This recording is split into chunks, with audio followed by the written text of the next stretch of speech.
Recharge చేసుకుందా అంటే phone పేలో గానీ పేటిఎంలో గానీ 3-4 రూపాయలు ఇప్పుడు ప్లాట్ఫామ్ ఫీ పేరుతో వసూలు చేస్తున్నారు కదా. ఇలా కాకుండా రీఛార్జ్ చేసుకున్నందుకు వాళ్ళే మనకి ఎదురు డబ్బులు ఇస్తే ఒక 5% వరకు మామూలుగా ఉండదు కదా. వితిన్ 3 months లో ఒక 10-15 మందికి మీ ఫ్రెండ్స్ కి రీఛార్జ్ చేశారనుకోండి, నెక్స్ట్ రీఛార్జ్ డబ్బులు మీకు వెళ్ళిపోతాయి.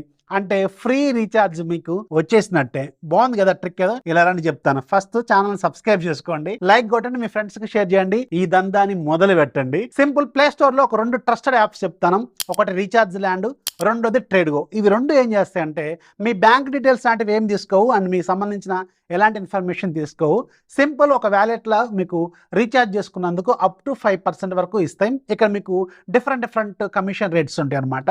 సో అలా చేసినందుకు మీ ఫ్రెండ్స్కో ఫ్యామిలీ మెంబర్స్కో రీఛార్జ్ చేసినప్పుడల్లా ఒక 20 రూపాయలు 25 రూపాయలు వస్తూ ఉంటాయి. అండ్ 3 monthsలో ఒక 10-15 మంది చేస్తే మీకు నెక్స్ట్ మంత్ రీఛార్జ్ కూడా వచ్చేస్తుంది. బాగుంది కదా. నచ్చితే లైక్ చేయండి, పండగ చేసుకోండి. 2 యాప్స్ ప్లే స్టోర్లో ఉంటాయి.